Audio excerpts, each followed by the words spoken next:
Bonjour, bienvenue à tous pour ce webinaire qui porte sur la sécurité de la navigation aujourd'hui. Sujet passionnant, sujet qu'on rencontre bien entendu chez la majorité de nos clients.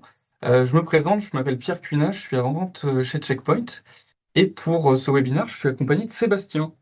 Oui, bonjour. Donc, Sébastien Soulier, je suis spécialiste de la sécurité de l'environnement de travail. Voilà, donc aujourd'hui, je vais vous proposer un agenda. D'abord, on fera un état des lieux du sujet du jour et de pourquoi on arrive aujourd'hui à se poser des questions autour de la navigation, en particulier comme étant une brique à part. Ensuite, on verra dans le détail comment sécuriser cette navigation à travers cette solution, et puis un volet également dissocié qui portera sur la protection de l'usage des LLM au quotidien et toute cette partie IA qui est partie intégrante désormais des usages de chacun et en particulier dans le milieu professionnel. À chaque fois, vous verrez qu'il y aura une partie euh, démonstration pour chacun des usages. Et puis, vous voyez qu'en point numéro 4, on a prévu 10 minutes avec Sébastien pour répondre à vos questions. Et par conséquent, vous avez l'occasion dans le chat de poser les questions que vous souhaitez. On y reviendra donc à la fin. N'hésitez pas. Peut-être que certaines vous viennent au fur et à mesure et qu'on va y répondre. Et puis d'autres, on prendra le temps à la fin, des questions plus ou moins techniques. Oui, bien sûr. Alors, pour introduire ce sujet passionnant qui est celui de la protection de la navigation, il y a un constat qui est fort et qu'on a pu résumer en trois grands piliers. D'abord, les menaces émergentes contournent les défenses, c'est-à-dire qu'aujourd'hui, on se rend compte que une protection simple à travers soit la partie firewall, soit un EDR ne suffisent plus aujourd'hui à couvrir l'ensemble des vecteurs d'attaque. On fera un détail là-dessus.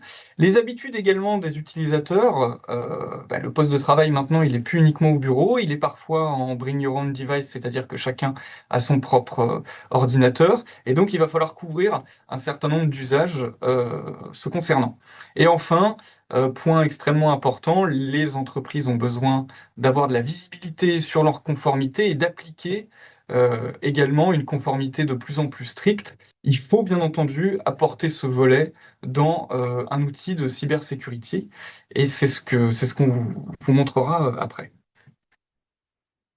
Pour finir cette introduction, et c'est assez intéressant de se poser la question, quels sont les cas d'usage finalement lorsqu'on parle de sécurisation de la navigation? Et on voit finalement que les cas d'usage sont nombreux parce que les attaques en elles-mêmes sont extrêmement nombreuses, se complexifient et que par conséquent, les simples outils de cybersécurité qu'on rencontre la plupart du temps sur le marché ne suffisent plus à se prémunir de toutes ces attaques. On peut en prendre quelques-unes au passage, mais je vois les CAPTCHA, je vois évidemment la partie 0D phishing qui est intrinsèquement liée à ce qu'on va vous présenter. Voilà. Donc c'est aussi un constat, c'est que la multiplicité de ces attaques sont très importantes. Ouais. Alors, si je peux me permettre de rajouter quelque chose, en fait, si on a ce sujet aujourd'hui, c'est aussi parce que c'est un axe important de la sécurité des utilisateurs. En termes de surface d'attaque, les deux plus gros vecteurs d'attaque depuis toujours, et c'est toujours le cas aujourd'hui, ça va être l'email et le web. Mm. 85% de ce qu'on fait aujourd'hui au quotidien au travail, c'est via le navigateur. D'ailleurs, là, ce qu'on est en train de faire, c'est via le navigateur. Donc, c'est un vecteur hyper important à adresser. Et malheureusement, c'est souvent un angle qui n'a pas été pris en compte ou pas suffisamment pris en compte. Donc là, on propose une solution qui vient couvrir cet axe, hein, et puis qui va, de manière assez simple, venir apporter un complément à ce que vous avez déjà. Alors, voilà, bon, on va rentrer un petit peu dans le vif du sujet. Écoute, vas-y, je te laisse commencer. Oui, pas de souci. Euh, donc, l'objectif, c'est d'apporter une sécurité qui est complète, tout en n'ayant aucun impact sur l'utilisateur. Avoir une ergonomie qui est aussi simple que de ne rien avoir. C'est vraiment l'objectif. Mm. Donc là, de quoi on parle? On parle d'une sécurité qui est faite au travers d'un plugin qui va être utilisé donc sur le navigateur classique de l'utilisateur, qui va être très simple à déployer et justement qui va se laisser oublier. Donc, de quoi on parle quand on parle de sécurité du navigateur? Ça va être de ceux qui sont affichés sur l'ordinateur de notre collègue. Les principaux hein, qu'on voit, la plupart du temps, on va utiliser pour du Windows, du Chrome, du Edge ou du Firefox, et puis pour du Apple, ce sera plutôt du Safari. Et puis, vous voyez que il va y avoir d'autres navigateurs, donc comme Brave et Comet, qui sont plus récents. Comet, pour ceux qui connaissent pas, c'est un navigateur qui contient directement un LLM pour faire les recherches, donc qui est un peu plus moderne en termes d'utilisation, mais qui est de plus en plus utilisé. Voilà. Et puis on retrouve des outils de LLM. Donc Ouais, les dans la grands, alors la compatibilité. liste n'est pas exhaustive, on verra dans la solution. Ouais, exactement. Donc là, ça c'est en termes de compatibilité pour les navigateurs et en termes de protection, on Ouais. retrouve plutôt ce qui est sur la droite, donc différents produits qui ont du sens à être intégrés sur de la navigation web et qui vont venir couvrir l'ensemble des vecteurs d'attaque liés au web. Oui, bah, les plus importants, peut-être pas les reprendre dans l'ensemble, mais quand même une partie sur le zéro day qui est une des forces de notre solution.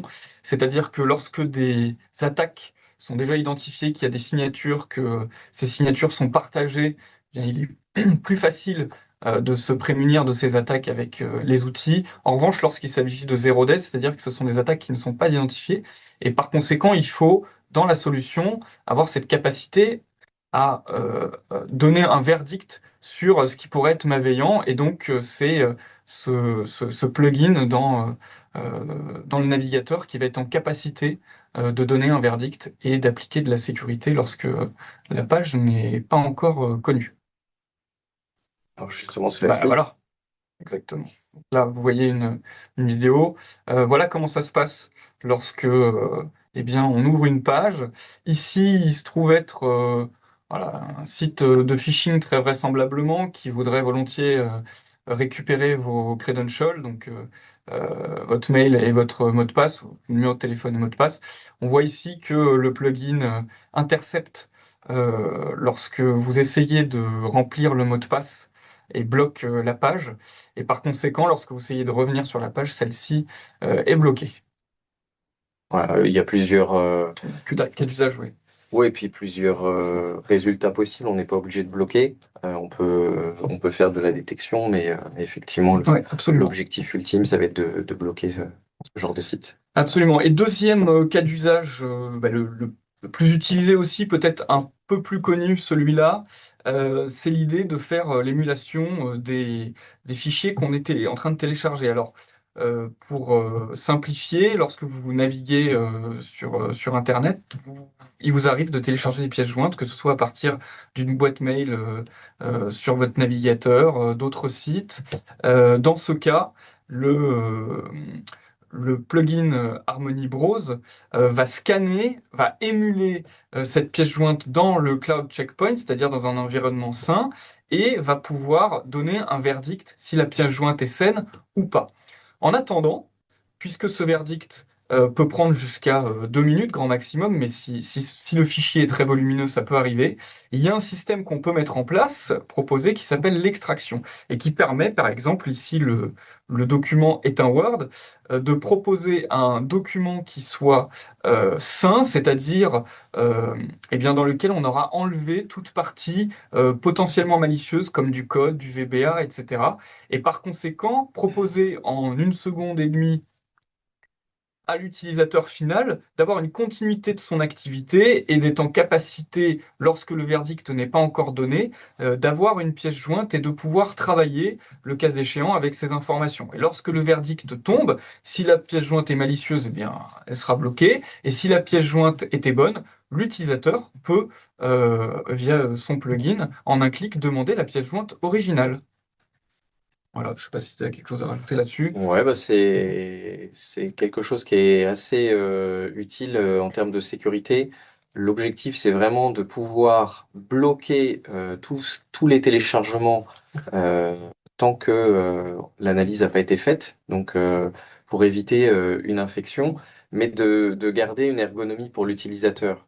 Sur un email, on peut prévoir une latence, se dire que le mail il prend 2 minutes de plus, même si c'est de plus en plus compliqué, mais c'est quelque chose qui s'entend.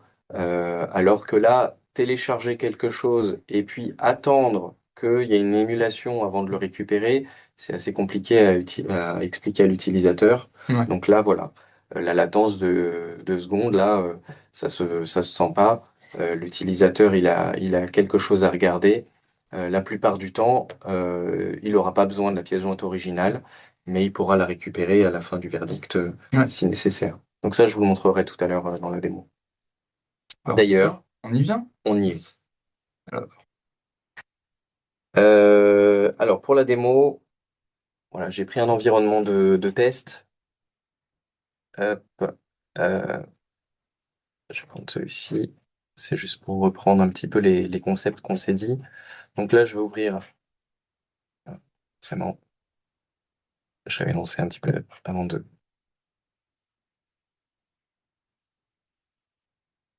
voilà, l'objectif, ça va être de vous montrer un petit peu le comportement de ce plugin. Euh, on va faire quoi? Un téléchargement, une attaque? Je vais remontrer ces éléments-là. Je vais pas aller faire le filtrage d'URL parce que tout le monde sait ce que c'est. Ouais. Donc quand on va sur un site qui Peut-être est... simplement le temps que ça charge, Ouais. rappeler que un des gros avantages quand même d'avoir un plugin sur son navigateur, et ben c'est que euh, on s'affranchit de certains sujets de déchiffrement. Mhm. Ça, c'est souvent un use case que nous, on voit chez nos clients. C'est que la partie déchiffrement SSL qui peut être effectuée en coupure sur la partie, sur la gateway pour faire l'analyse des flux, ça peut être source de consommation de bande passante sur les gateways. Et par conséquent, ici, ce plugin-là, puisqu'il est localement présent sur le navigateur, on s'affranchit de certains de ces sujets-là. Mm. Bah, c'est surtout que c'est beaucoup plus simple à gérer. En plus, ouais. Sur le firewall, on sait que c'est pas toujours compatible. Il y a de plus en plus de sites qui bloquent le fait de faire du déchiffrement. Donc on a une partie du trafic qui n'est pas sécurisée. Donc là, ça permet de rattraper cette partie-là. Ouais. Donc ça y est, ça s'est lancé mon petit environnement. Il n'y a rien de particulier dedans, c'est juste que tout le système est déjà prêt. Donc vous voyez, le plugin, il apparaît ici. C'est quelque chose qui ressemble à un plugin de téléchargement, hein. Il y a rien de particulier. Et donc je suis allé sur un site où il y a des choses qui sont stockées. Et donc là, vous voyez, si je clique sur le CV, le premier, le doc, bah, ça c'est un document qui est déjà connu de Checkpoint. On l'a déjà vu passer.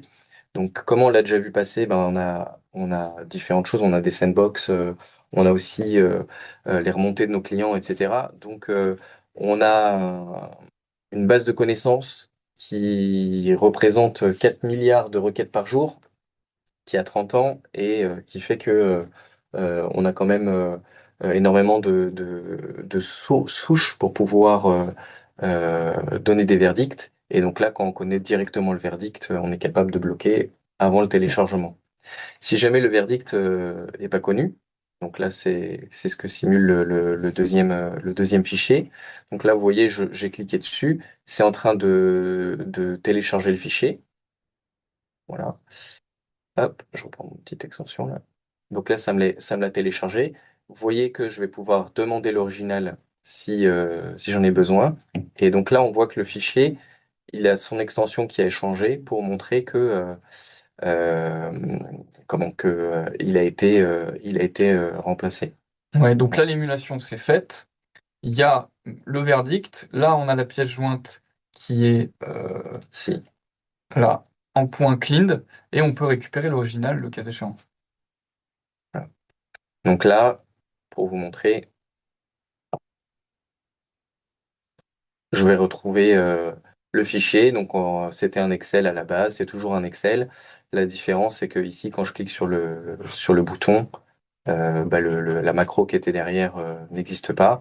Mais bon, voilà, je retrouve les données.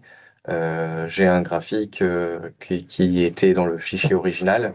Donc Voilà, donc là, tu as la c'est très pièce jointe proche. extraite. Si on a besoin de reprendre l'original, là, on retrouvera bien entendu la macro. Exactement. Donc là, justement, on va aller la chercher.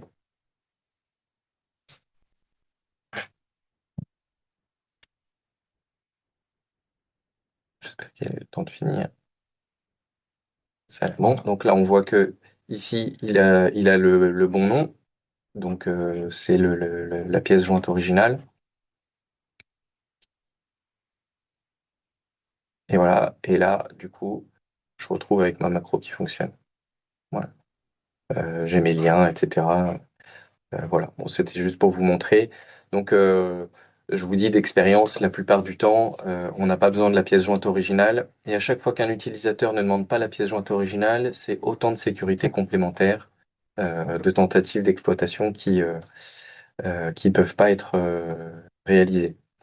Euh, Là, dans le cas de ce document-là, on a une autre possibilité, c'est de transformer un, un fichier docx en Ah oui, ouais, PDF. en PDF. Voilà, comme ça, on récupère aussi le fichier et donc après on peut le récupérer l'original. Donc là, on voit aussi hein, qu'il a changé de nom.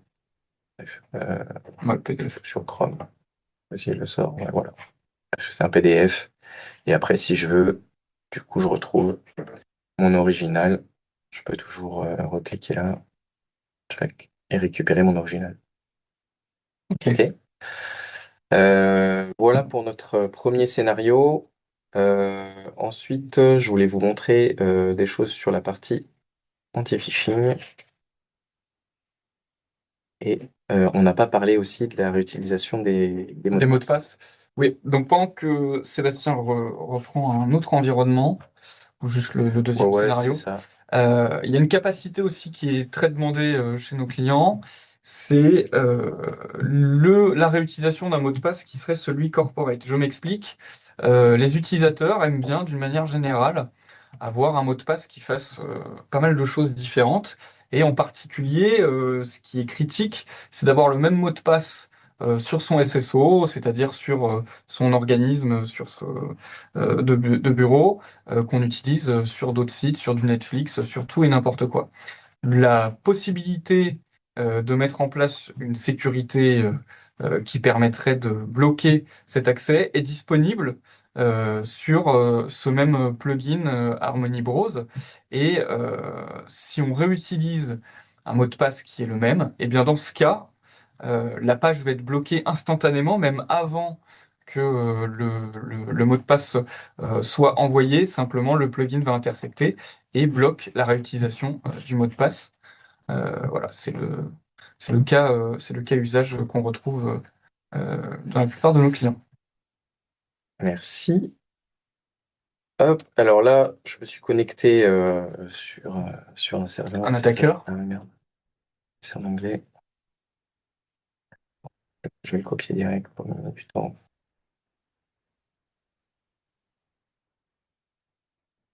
Donc là, tu vas simuler quel type d'attaque?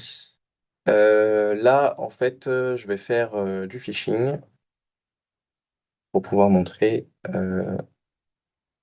la protection web. Alors, on n'en a pas trop parlé tout à l'heure, mais la plupart du temps, quand même, le phishing, la problématique, donc il arrive par email. C'est pour ça que c'est adressé avec des solutions email. Pour bloquer vraiment au plus tôt les attaques. Mais la plupart du temps, c'est au moment où on arrive sur le web que c'est dangereux. Hmm. Voilà, et c'est là qu'il faut le protéger. Oui. Là, j'ai un serveur d'un attaquant. qui veut faire une campagne de phishing, enfin qui veut plutôt cibler sur un phishing.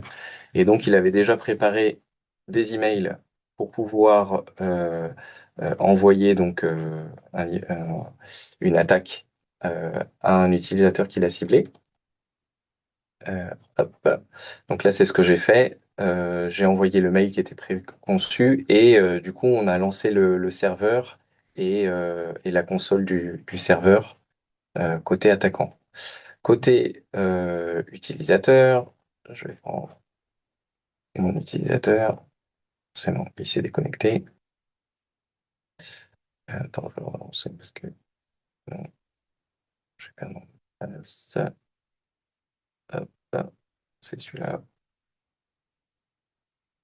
Donc là, je résume. Tu as un serveur d'attaquants derrière Voilà, et que tu il relancé. a envoyé un email de phishing à un utilisateur. D'accord. L'utilisateur, il n'a pas de L'utilisateur, protection spécifique sur sa boîte mail, mais c'est, c'est un lien. oui, voilà, sur le boîte mail, il n'a pas de protection spécifique, mais on va voir qu'il a la protection web. Ok. Donc là, bon, il n'y a rien de particulier. On retrouve un mail de phishing assez classique avec une explication, quelque chose qui est plutôt convaincant. Voilà, il y a rien de fou. Aujourd'hui, tout le monde sait que c'est facile de faire un Ouais. phishing. Et donc là, je vais cliquer sur le lien qui est dans l'email et je me retrouve du coup sur un site où j'ai un formulaire. Voilà, et du coup, je clique pour pouvoir entrer mon mot de passe. Et voilà. Euh, J'ai pas pu rentrer quoi que ce soit. Au moment où j'ai rentré, j'ai cliqué dans le formulaire. Ça fait toute une analyse du site et ça va bloquer. Donc là, on est typique dans le cas d'un zero day sur une attaque donc, qui n'avait pas encore de signature. Et Exactement. l'analyse en temps réel de ce plugin a permis de détecter que le site était malveillant parce que derrière les champs, eh ben, il y avait peut-être un JavaScript qui détournait ou quelque chose comme ça. Ouais, voilà. Et puis, on peut voir, en fait, dans les différents critères, on va aller regarder aussi la structure du site, la page, le trafic. On va Ouais. regarder La beaucoup réputation, le voilà, certificat. exactement, Ouais, beaucoup ouais. de critères pour voir si le site est quelque chose qui semble malveillant ou pas, et on va bloquer. Donc, à chaque fois qu'il y a une page avec un formulaire, on va pouvoir faire cette analyse. Et voilà, typiquement. Quand je me connecte quelque part, que je vais sur un site et que je dois rentrer ma carte bancaire, bah, d'avoir le petit scanning là qui dure 2 secondes, on a Ouais. tous vu que ça prend vraiment 2 secondes, euh, bah, ça me rassure. Voilà, et ça rassurera l'utilisateur aussi. Est-ce que tu veux qu'on détaille un autre use case ou on passe peut-être à la partie LLM, Hum, IA? je pense je vais juste en parler rapidement sur la partie credentials. Oui, Et puis s'il y a des questions à la fin, on pourra revenir dessus, oui, je bien referai sûr. la démo. Mais sur la partie credentials, c'est un petit peu le même principe. Donc, quand un utilisateur euh, va vouloir se connecter à son site, enfin à un site personnel, euh, s'il réutilise les mots de passe qu'il utilise pour les sites de l'entreprise, le navigateur va le détecter et Ouais, va le bloquer. absolument. Voilà. Ouais. Donc il y a pareil, hein, il y a plusieurs modes. Soit on bloque directement, soit on peut l'alerter en lui disant tu ne dois pas le faire, voilà, en lui laissant la place. Mais le fait il y a une fenêtre qui vient se mettre devant, qui lui oblige à changer de page, ce sera suffisamment embêtant pour que il ait envie de le changer. On vous montrera quand même la console d'administration tout à l'heure pour Ouais, faire montrer un peu les politiques et tout ça. comment ça se passe dans l'environnement, dans la console Voilà. d'administration Checkpoint. Donc là, on a fait un premier focus sur cette partie navigation. Deuxième focus, ce sera les deux gros piliers de cette session. Euh, Celui-ci, il est dédié à la protection de l'usage des LLM. Donc là, je m'explique. Aujourd'hui, euh, les utilisateurs dans les entreprises savent très bien que, eh bien, à travers un ChatGPT, un Claude, un Mistral, et j'en passe, ils ont la possibilité d'automatiser certaines tâches ou de se simplifier la vie. J'entends par là peut-être des développeurs qui auraient envie de voir si leur code n'est pas plein de bugs, ou bien s'il y a de l'optimisation possible. Peut-être certains convertir des documents de français à l'anglais, qui seraient des documents peut-être dans lesquels il y a des données financières. Bref, l'objectif de cette protection, c'est de se prémunir de la fuite de données, DLP, sensibles des entreprises à travers ces LLM-là. Alors, il y a deux façons de voir les choses. La première, c'est de se dire, je vais régler ce problème en bloquant les flux à travers de l'URL filtering de l'application control, en bloquant les flux de ces LLM-là, et par conséquent, je coupe l'usage total pour mes utilisateurs. L'autre possibilité, et c'est ce qu'on propose au travers de l'application, enfin de l'usage GenAI au travers du même plugin Harmony Browse, c'est d'être en capacité d'inspecter ces prompts et par conséquent de catégoriser, et on verra même aller un petit peu plus loin avec de la rédaction, de se prémunir de ces fuites de données. En introduction, je rajouterais juste qu'il y a une autre utilisation qui est très pertinente chez l'ensemble des clients pour lesquels j'ai pu implémenter cette solution, c'est que ça permet aussi de donner de la visibilité aux équipes IT sur quel est l'usage des LLM au quotidien des ensembles des collaborateurs et finalement d'identifier si finalement un outil métier ne serait pas utilisé par les utilisateurs mais plutôt passerait par ChatGPT, eh bien peut-être de refaire une communication sur l'existence d'un outil ou bien peut-être de le mettre à jour, etc. Voilà, il y a aussi cette notion d'avoir de la visibilité sur ce qui est fait lors de ces prompts-là pour pallier à des mauvais usages. Voilà, alors dans le détail, ça ressemble à ça. L'idée est la même. On garde cet unique plugin dans le navigateur et on permet eh bien, de créer des politiques de DLP, c'est-à-dire anti-fuite de données sensibles. Et derrière, on a des dashboards comme celui qu'on voit à l'écran qui permet de nous donner pas mal d'informations sur les sessions en cours. On peut, si on a les droits spécifiques, voir les prompts, voir les applications utilisées, le type de données qui a été utilisé, les différents use cases, les users, etc. Tout ça pour à la fois donner de la visibilité et puis eh bien, adresser au travers des politiques qu'on met en place dans la console Checkpoint, eh bien, au fur et à mesure avoir de la bonne granularité pour se prémunir de ces fuites de données.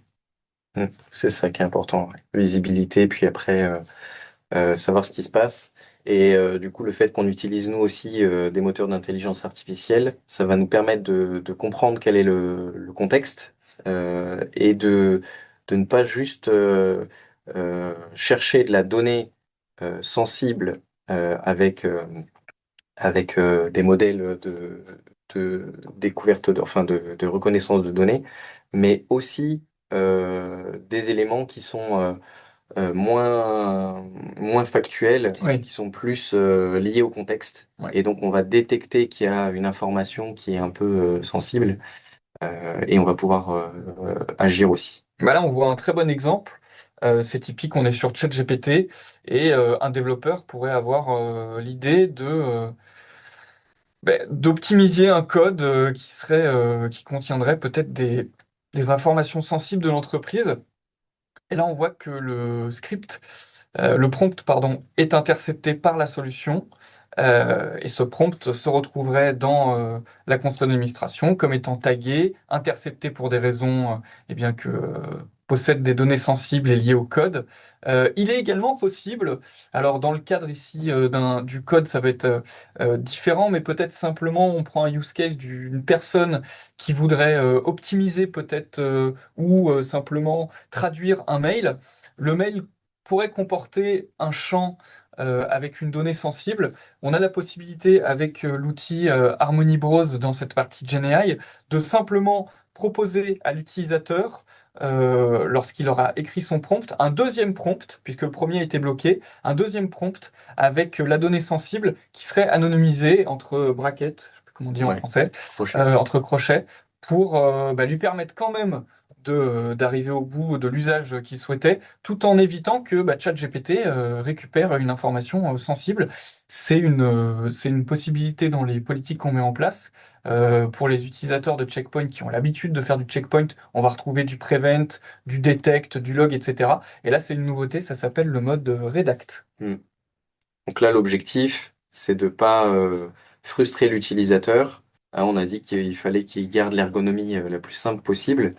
Euh, Si on le bloque dans son utilisation du LLM, il va faire autrement. Il va utiliser un périphérique qui sera pas contrôlé. Donc là, l'objectif, c'est c'est de lui donner une alternative pour qu'il puisse avoir l'information dont il avait besoin, tout en sécurisant en fait le contexte de la requête. Donc il a juste à copier-coller le nouveau prompt, il aura la même essence, le même résultat, et derrière, il a juste à changer les champs sensibles. Donc, c'est un bon compromis entre Oui, oui. l'ergonomie, la sécurité. Voilà, je pense qu'il prendra plus de temps à essayer de se débrouiller et à faire autrement que d'utiliser ce qu'on lui propose. Voilà, donc c'est ça l'idée derrière le Redact. On montre rapidement Bah à ouais, quoi je ça pense qu'il ressemble. faut qu'on leur montre un petit peu dans la console. Donc, pour vous montrer à quoi ça ressemble, je vais pas vous montrer la partie rédac, je vais juste vous montrer le fonctionnement euh, sur la partie LLM directement. Euh, hmm, alors, laissez-moi juste voir, je me souviens plus sur quelle machine j'ai mis. Euh, tac, pas sur celui-ci, pas sur celui-là.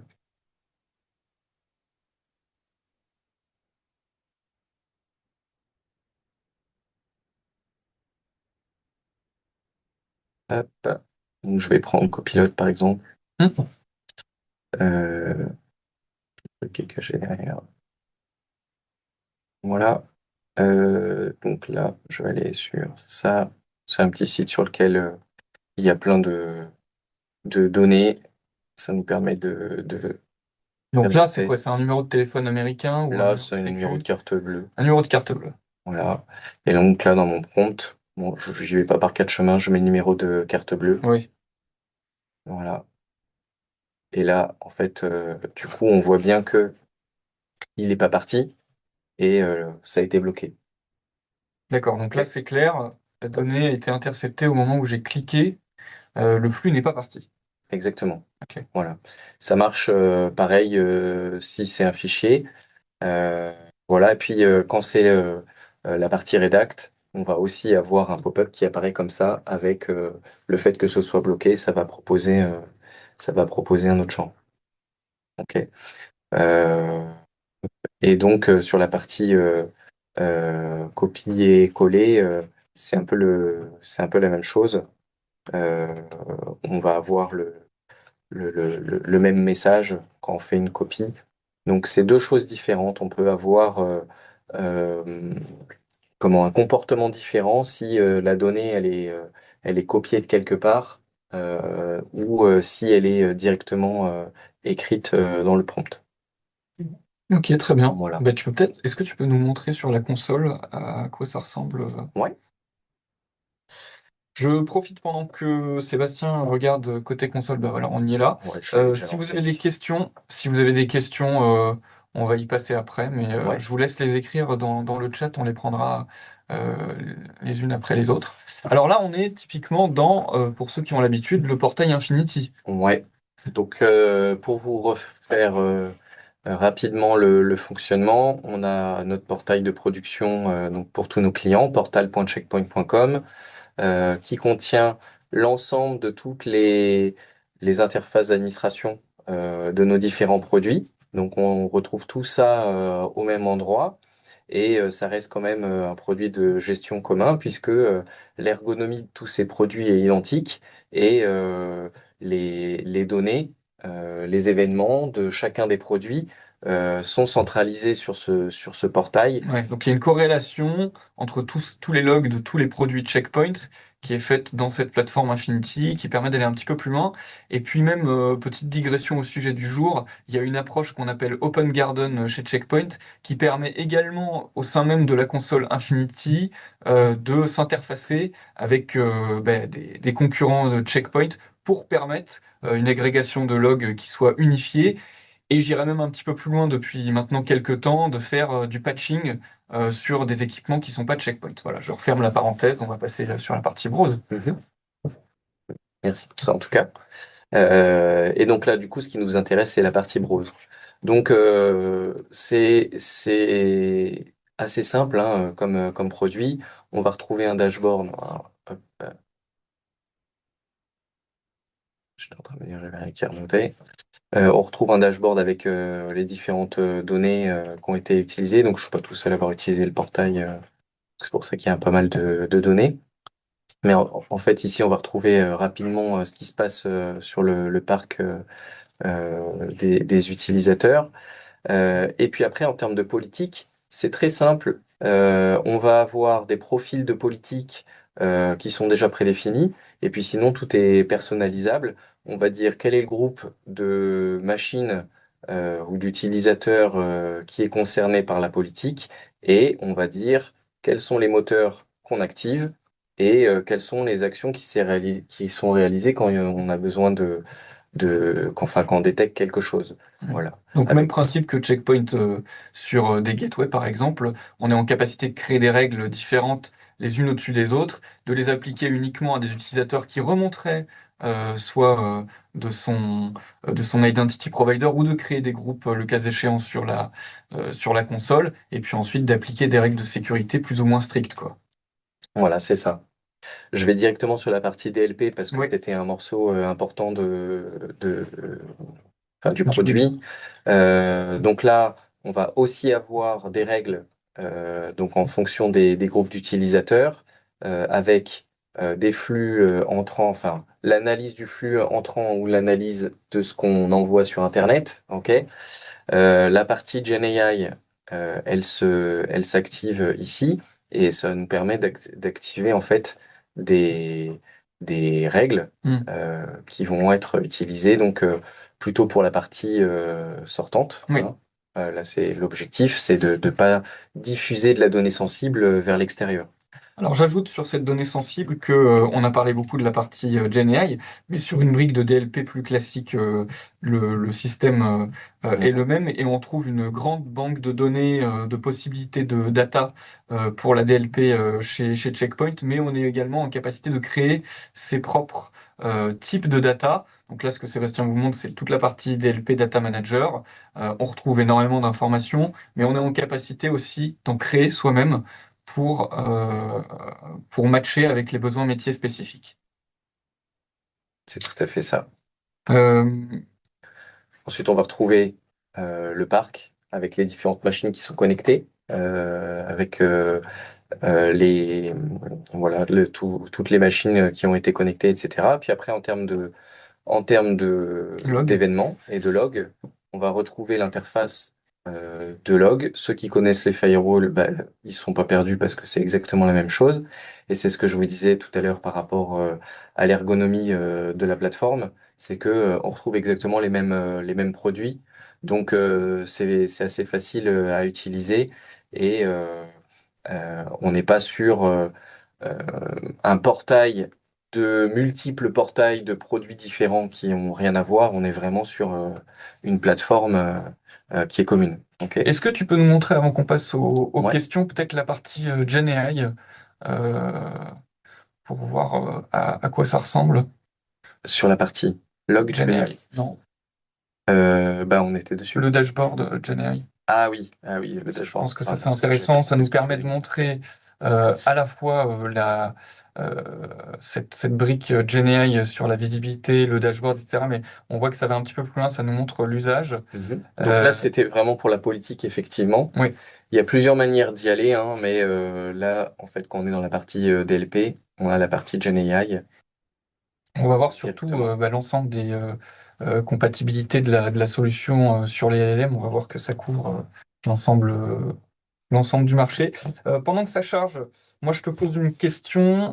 Quid de la roadmap? Est-ce que tu as des trucs à nous partager sur ce qui pourrait arriver dans les mois à venir, en plus de tout ce qu'on a vu aujourd'hui? Ouais, alors on va un petit peu plus loin que aujourd'hui sur la partie Gen AI.